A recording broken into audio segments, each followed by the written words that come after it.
Hello, everyone, and welcome to episode 89 of the Hammer Territory podcast. I am your host, Brad Rowland, coming to you deep in the night here on a Saturday evening into Sunday in a not typical time slot for this podcast. And I'm usually joined on the show by my friend Scott Coleman, my longtime co-host dating back to a previous iteration of this podcast. But for the first time in the video era of this pod, I am doing this podcast by myself on a Saturday night.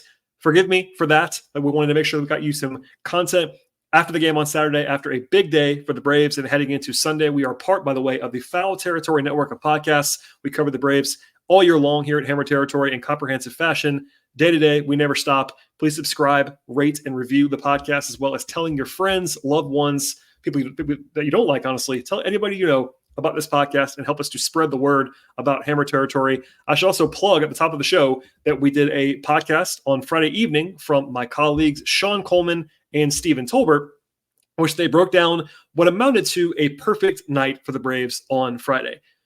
Last night, as I'm recording this podcast on Saturday, Friday night, first and foremost, the Braves beat the Royals. That was number one on the agenda.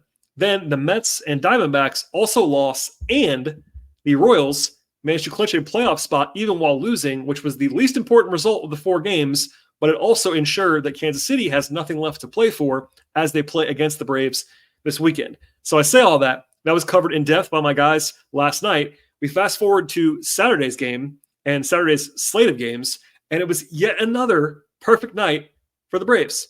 All three results that mattered to Atlanta from a playoff perspective all went the good way for the Braves on this Saturday. And that's why we're talking about everything right now. I will lead with this and the wild card situation as of Saturday evening into Sunday. For one thing, the Braves beat the Royals tonight by a 2-1 margin on a Travis d'Arnaud walk-off home run in the ninth. I will touch on that game more in detail later on in the podcast, but it speaks for itself. Obviously, a positive result for the Braves to win a game on this Saturday evening. And now Atlanta has now won 5 games in a row and 7 of the last 8 games. That sends the Braves to a season-best 17 games over 500. That's huge stuff for the Braves at a really, really good time. They're playing great baseball.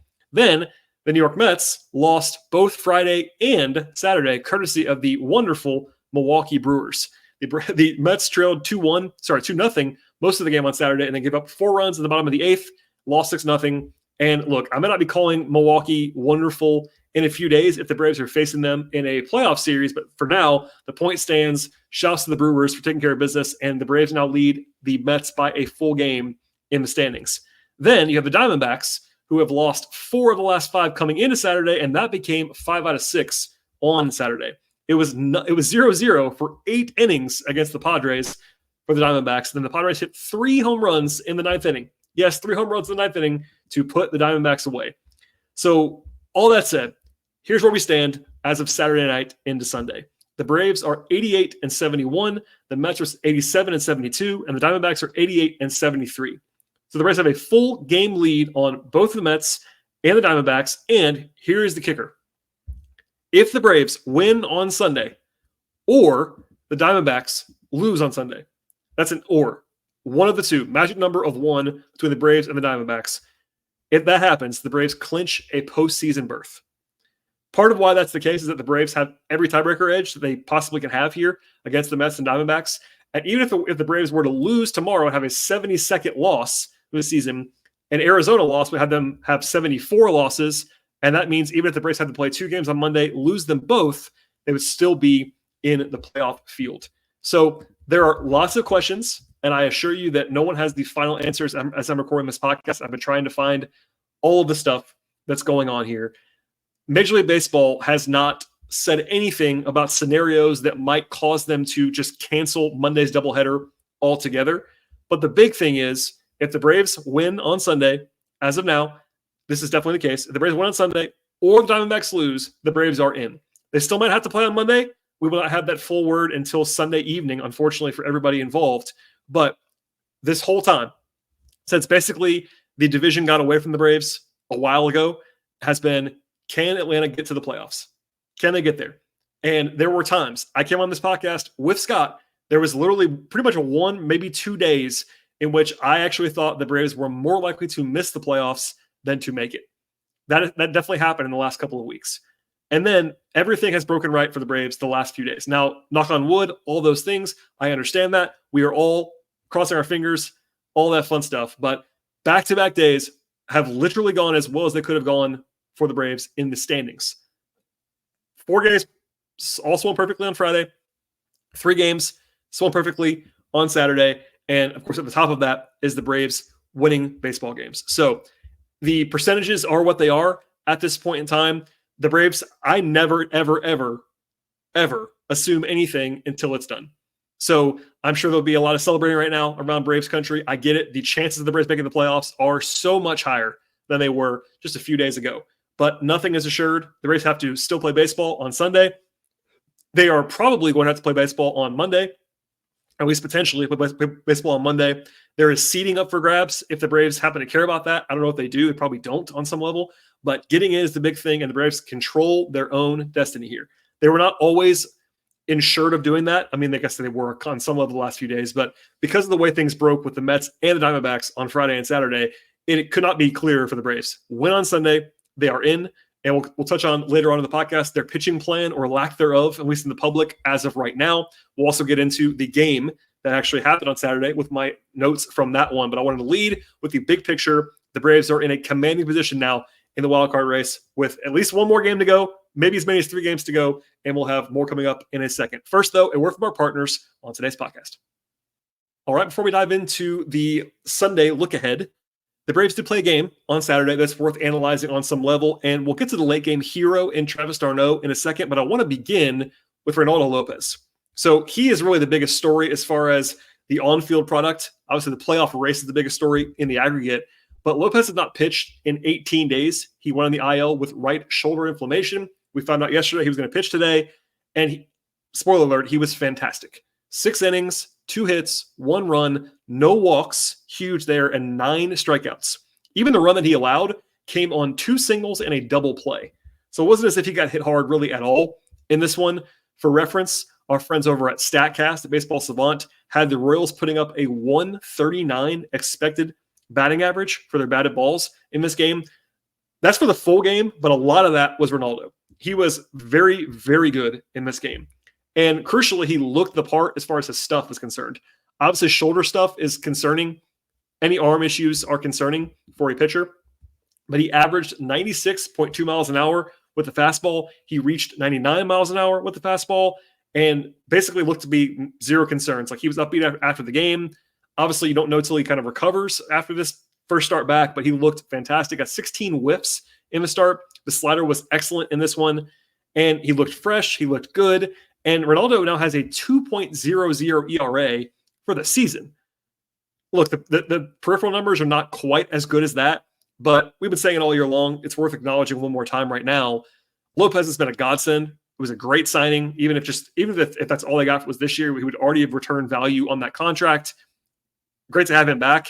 And look, big picture, if the Braves, again, I'm saying this, if the Braves make the playoffs, Lopez is a versatile option. He can pitch for you as a starter, as a 4th guy behind Sale and Fried and Schwellenbach. If you want to do that, he can be a high leverage reliever. He has that pedigree and that stuff. So super duper encouraging stuff from him. And looking ahead a little bit now, if you wanted to / needed to, you could pitch Reynaldo if they get there in game 3 of a wild card series, because he pitched today on 4 days rest. He'd be back for game 3. But no matter what, top line thought on the game, he was excellent in this game.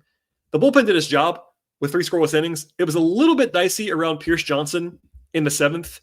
He issued a leadoff walk and then a ground rule double, but fortunately, in between those plate appearances, picked off the guy who walked before the double happened. So that kind of erased some of the more significant damage in that inning. And it's worth acknowledging, Pierce has been a little bit shaky for a while. He came into tonight with a 4.74 ERA and a 4.85 FIP since the start of August. So that's something to monitor with Pierce. Like, he's looked really, really good at times, like at the end of last year, even for most of this year, but he's not been quite as dominant for probably almost 2 months now. And look, it seems like Johnson and Dylan Lee are still number 3 and number 4 in some order on the pecking order for Brian Snitker, with number 1 Iglesias in the 9th inning and Jimenez in the 8th. But I've been a little bit less comfortable than I want to be with Pierce Johnson. I'll speak for me on that one. But a little bit shaky today. Just want to at least note that because it's not been a recent trend. It's been like a 2-month trend for Pierce. So just keeping an eye on that for the future and saying it out loud. Offensively in the game on Saturday, it was not exactly spectacular. They did catch a break early in this one because Seth Lugo, who's very good for the Royals, pitched only 2 innings because the game didn't matter to the Royals. That was one of the reasons why we were rooting as the Braves for the Royals to clinch early in the series, is that they kind of pull the dogs off, and that was the case with Lugo. I mentioned the 139 expected batting average for the Royals in this game. The Braves were only at 194, which is also quite bad. It was a low-scoring game, as you might imagine, 2-1. They only had 2 extra base hits until the d'Arnaud home run in the 9th, and one of those was actually a bit of a gift. Arcia had probably what should have been a single get by the left fielder. So it was not like they were hitting the ball hard for most of this game. It was kind of feeble. I will say also, in typical 2024 Braves fashion, they were 0 of 6 with runners in scoring position, and they left 7 guys on base. So they had some opportunities in this one, a couple of times when they had guys on base, 2 or 3 at a time, and did not take advantage of those until it actually mattered. They were also down 1-0 in this game, and the tying run actually ended up scoring on a throwing error by the pitcher that went into the dugout. And it was actually pretty fortunate, and look, the Bally broadcast was on this as well in real time. It was a huge break that the ball actually went into the dugout because Jorge Soler got kind of caught running back to second base as the base runner, and he would not have scored. That ball stayed in play. He would have gone to third, but he wouldn't have scored. So that was actually quite fortunate. Ended up needing that run to tie the game, and then the walk-off happens at the end. Speaking of the walk-off, Travis in a 1-1 tie in the 9th inning, 2-0 count, gets a middle fastball and absolutely unloads on it. It was an absolute shot, 421 feet. And it was kind of fitting in some ways after what happened with Sean Murphy hitting a big home run on Friday. The catcher spot's been pretty darn shaky lately for the Braves. Travis had been the bright spot there. It's been a rough year for Murphy all the way around, as we've kind of talked about intermittently. But Travis had a really good start to the season. But since, I believe, August 1st, his OPS was like in the low 500 range for about 2 months. So catcher's been kind of a wasteland for, again, 2 months now. But Travis, right on time. I've said it many times on the podcast, but if you're a new listener, I have always kind of thought about Travis in this era of Braves baseball as the best backup catcher in all of baseball. I stand by that. He's obviously an older guy at this point in time, getting at the end of his career, but hugely valuable piece to have on your roster and a huge, huge moment. And just didn't miss the pitch. It was right there for him, and he blasted it, and it was a walk-off. The celebration was appropriate, and a big, big win for the Braves on this Saturday. So before we get out of here, I will acknowledge this. The pitching plan on Sunday is very uncertain. In fact, Brian Snitker said on the record to the media after the game on Saturday that the Braves were going to wait until they got the result of the Diamondbacks game, which was about 30, 40 minutes after he spoke to the media. Part of that is strategic. That's a good thing for Snick can avoid revealing that information because he knows that the game will happen for a while and they can wait till tomorrow if they want to. I'll say this. You might know the answer by the time you listen to this podcast because I'm recording this about 11:05 p.m. Eastern on Saturday. This could come out overnight. They could link it to the beat guys. They could announce it. But as of the time that I'm recording, we do not know who the pitcher is going to be on Sunday, and by proxy, who might pitch on Monday, et cetera, et cetera. Snit did say that it's going to be one of Charlie Morton, Spencer Schwellenbach, or Chris Sale. Now, I have to say, I laughed out loud when he included Chris Sale because it would make absolutely no sense to use Sale on Sunday, given everything the team has said the last 2 days. Now, Snit included him, so I have to at least mention that. There's been this debate, and I'm not going to do it now on the podcast. I talked about it a little bit last night, did Steven and Sean. I didn't love the way they handled Sale. It has worked perfectly for them so far. Now, I will acknowledge this.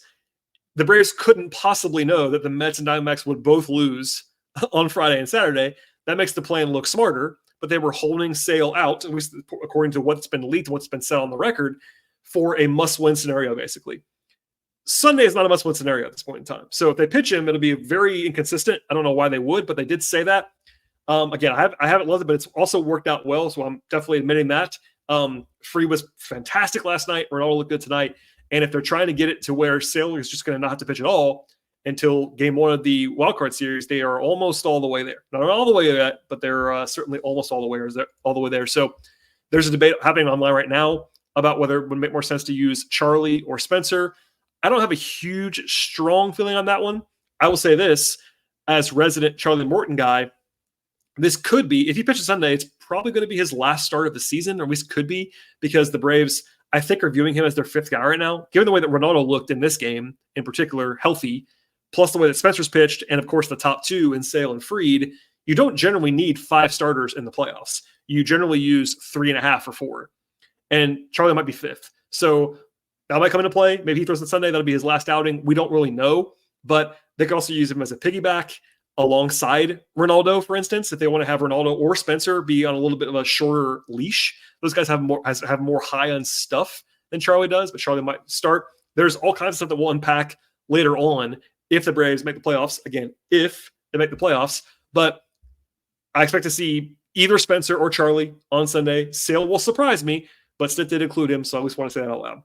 By the way, as a final note here, Cole Reagans, who is quite good for the Royals, starting pitcher, is not going to pitch. He was listed as the pitcher originally for Sunday, but because, again, the Royals have nothing to play for, they're going to rest him. So that is advantage Atlanta in some respects, because no matter who the Royals pitch, the Braves will have a better pitcher. Even if it's Charlie, I know people don't love Charlie, he's probably better than what the Royals will offer on Sunday. But nothing is assured, and hold your breath. And again, you'll probably know more than I do as you're listening to this podcast on Sunday. It's an earlier start. Basically, the entire league is playing at like 3 p.m.-ish Eastern time on purpose, so the teams can't like finagle things. It's kind of an NFL thing that they also do. So an earlier start. That's why I'm doing the podcast now. We will have reaction and breakdowns, etc. Sunday night, and if needed, the Braves play Monday. We'll have a reaction to that as well. If things go perfectly on Sunday and somehow the Braves can avoid Monday entirely, we could spend Monday previewing a wildcard series, TBD. But what I'll say here at the end of the podcast is that if you made it this far, number one, thank you for listening to the podcast and being patient with a solo episode on this Saturday. Hopefully it was coherent enough. And also number two, please, please, please, if you're a new listener, please subscribe to the show.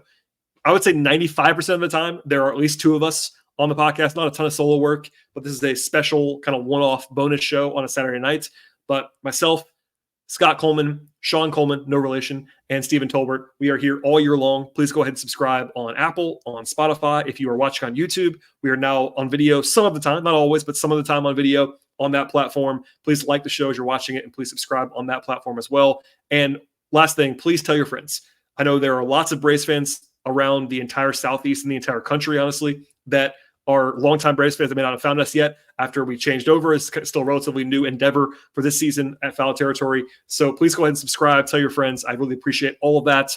We'll see how Sunday goes. We'll see how Monday goes, etc. But the Braves are in great shape. It's a good night for the Braves, a good 2 days for the Braves in particular. And with all that said, we'll sign off now, and we'll see you all next time.